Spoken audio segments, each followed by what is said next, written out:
नमस्कार। हम लोग गीता और ज्ञानेश्वरी देख रहे हैं।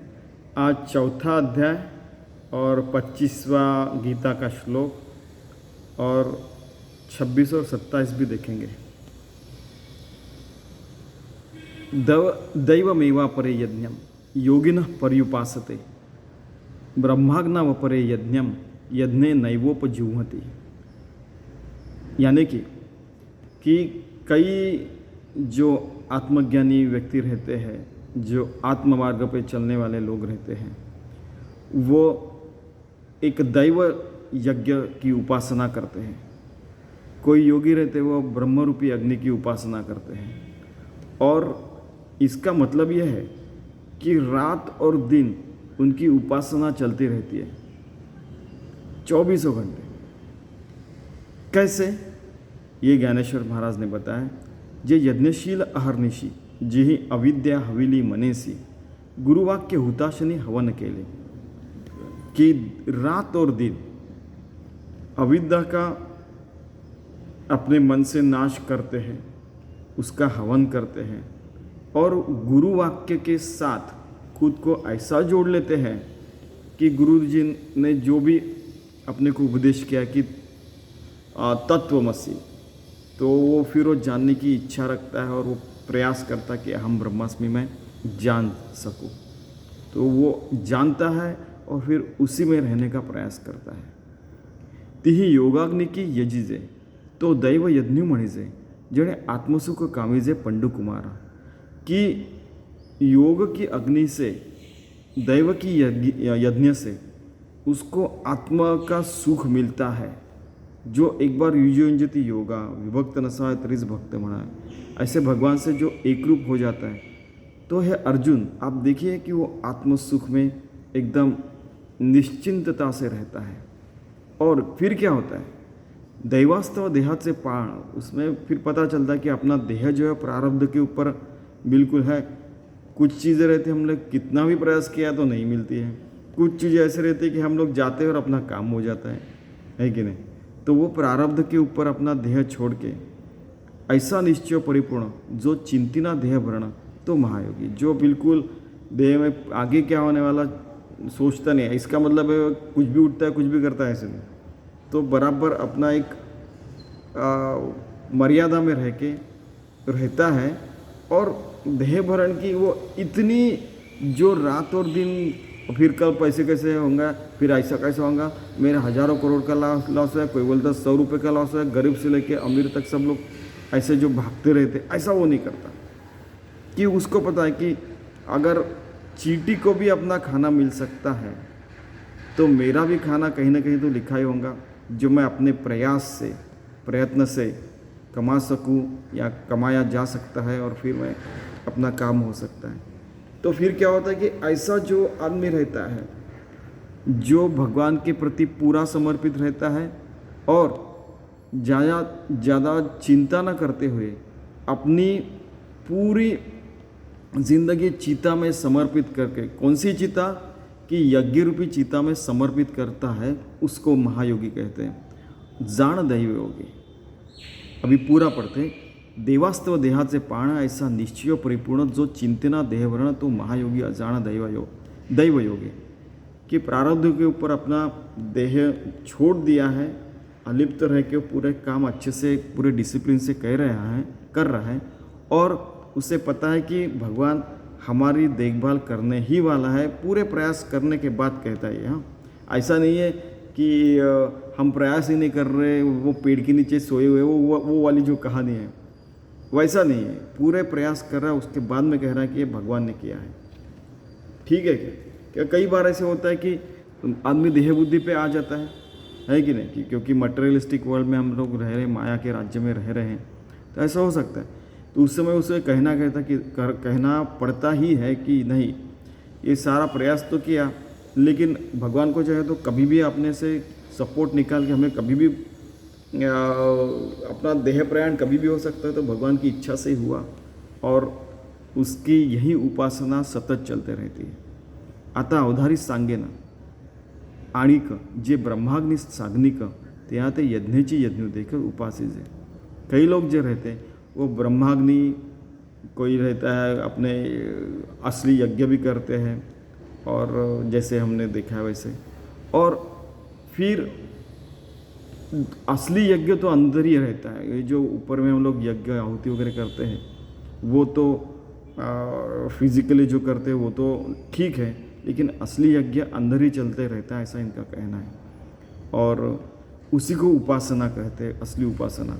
क्योंकि अपने पिछले बार वो भी देखा कि कुछ बच्चे थे, वो कोई खेलने गया था, कोई यहाँ गया था, कोई वहाँ गया था, और उनके दो मित्र थे, वो वहाँ पे गए थे, कहाँ पे, प्रवचन सुने। तो बोलते कि नहीं उन्होंने अच्छा किया। ये बोलते हैं कि वो खेलने गए, वो उन्होंने अच्छा किया, क्योंकि यहाँ पे ये तो क्या अपनी क्या उम्र है प्रवचन सुनने की। असली में जो खेलने गए थे, जिनका मन इधर था, उनकी असली उपासना हुई, ऐसा हमने वो भी देखा था। तो अपना मन बुद्धि आत्मा कहाँ पे एक रूप रहते, उसको ज़्यादा महत्व रहता है, ऐसा यहाँ पे लिखा गया है। श्रोत्रादीन इंद्रियाण्यन्य संयमाग्निषु जुह्वति शब्दादीन विषयान्य इंद्रियाग्निषु जुह्वति। कि श्रोत्र सुनना, खाना पीना, अपने सारे इंद्रियों से उनको संयमन करके, उनको अपने तपक की जो ज्वाला उसमें भस्मसात कर देते, कि उससे जो प्राप्त होने वाली चीज़ें, जिसमें मन में जो भी निर्माण होने वाला है वो सारा उसमें भस्मसात करते हैं। उसका क्या होता है कि एक ऐसा जो आहुति देते वैसा वाला यज्ञ रहता है, एक कर्म करके अपनी आहुति देने वाला यज्ञ रहता है, वैसे इनका यज्ञ हो जाता है, यज्ञ हो जाता है। ठीक है, तो क्या हो जाता है कि हमने पिछले बार वो श्लोक देखा था कि मैं चलता हूँ तो भगवान की प्रदक्षिणा होती है, मैं बोलता हूँ तो भगवान का प्रवचन होता है, मैं देखता हूँ तो हर जगह भगवान ही देखता है, सुनता हूँ तो भगवान का प्रवचन ही सुन रहा हूँ, मैं सोच रहा हूँ तो भगवान के बारे में सोच रहा हूँ, जो भी कर रहा हूँ वो भी भगवान की पूजा ही है। इस तरह से वो पूरे अपने विषयों की आहुति दे के, उनको डायरेक्शन दे के भगवान की तरफ वो मोड़ लेते हैं, उसी को भी एक प्रकार का यज्ञ ही कहते हैं, ऐसा इस श्लोक में लिखा है। श्रोत्रादीन इंद्रियाण्यन्य संयमाग्निषु जुह्वति शब्दादीन विषयान्य इंद्रियाग्निषु जुह्वति। वो फास्ट बोला था, वो जमता है। ठीक है, एक संयमाग्निहोत्री ते युक्ति त्रयाचा मंत्री यजन करती पवित्री इंद्रिय द्रव्य।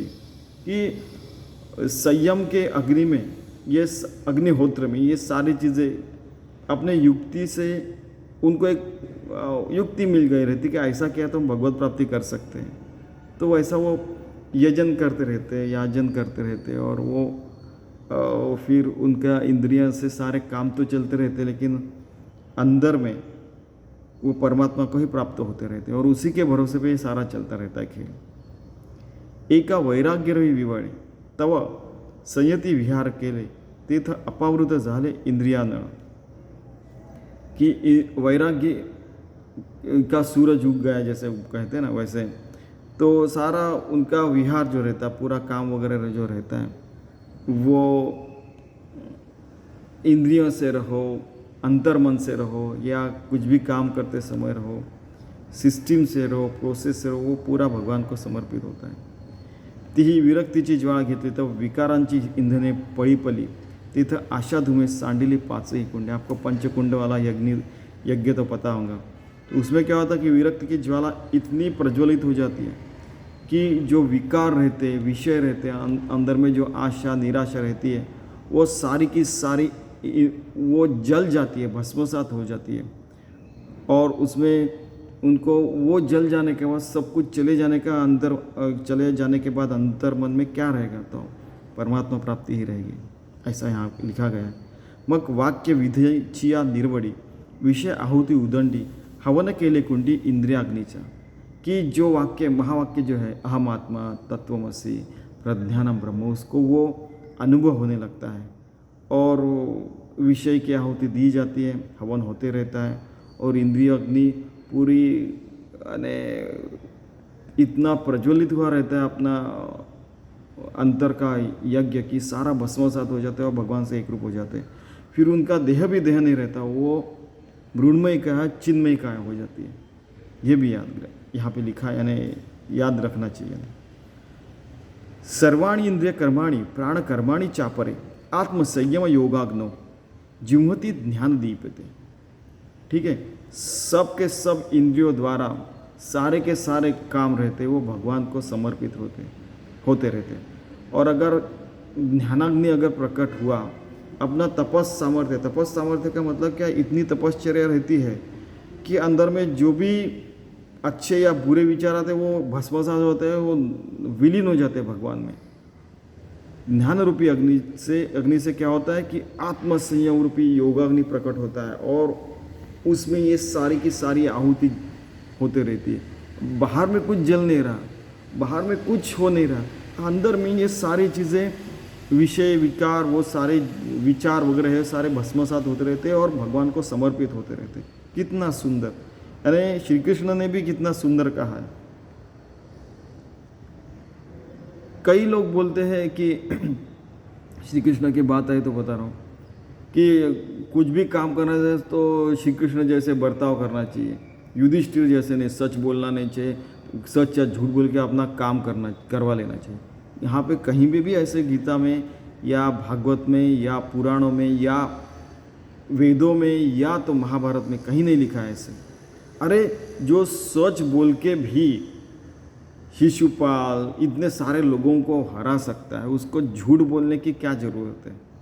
वो सृष्टि को प्रकट कर सकता है, खुद में विलीन कर सकता है कभी भी, उसको झूठ बोलने की क्या ज़रूरत है? कुछ भी बोलते हैं लोग, सच बोल के या झूठ बोल के अपना काम करवा लेना चाहिए। आप सनातन धर्म के जो श्री कृष्ण है उनकी प्रतिमा मलिन करना चाह रहे हैं, लेकिन उनको कुछ नहीं होगा, ना पीछे हुआ ना अभी हुआ ना आगे होगा। श्री कृष्ण पवित्र रहेंगे और पवित्र थे और पवित्र है और रहेंगे भी। ये तो अपनी जीवा है जिसको ये कुछ भी अपने फ़ायदे के लिए यूज़ कर रहे हैं, तो ऐसा नहीं होना चाहिए। ठीक है, तो सर्वाणी इंद्रिय कर्माणि प्राण कर्माणि चापरे आत्मसंयम योगाग्नो जिह्वति ज्ञान दीपिते। तो वो इतनी बढ़िया चीज़ें बता रहे हैं और आप उनको फुकट में बदनाम कर रहे हो, अपने धर्म को भी बदनाम कर रहे हो और खुद को भी बदनाम कर रहे हो एक प्रकार से। तो अभी ज्ञानेश्वर महाराज क्या कर रहे हैं कि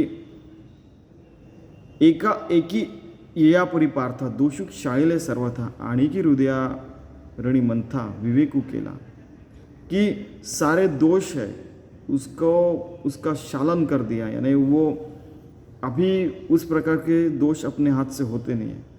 कभी कभी बुद्धि ये करो कहती है और मन ये करो ये कहता है, तो उस समय हृदय और बुद्धि को विवेक से पूरा सोच के जो भी अच्छा है वो करते हैं और उसको भगवान के सामर्थ्य का पीछे से सपोर्ट है, तो वो वैसा ही निर्णय लेते हैं जिससे वो आत्म मार्ग पे रहे, भगवान से एक रूप रहे, भगवान को समर्पित रहे। इस प्रकार से उनका आचरण होते रहता है।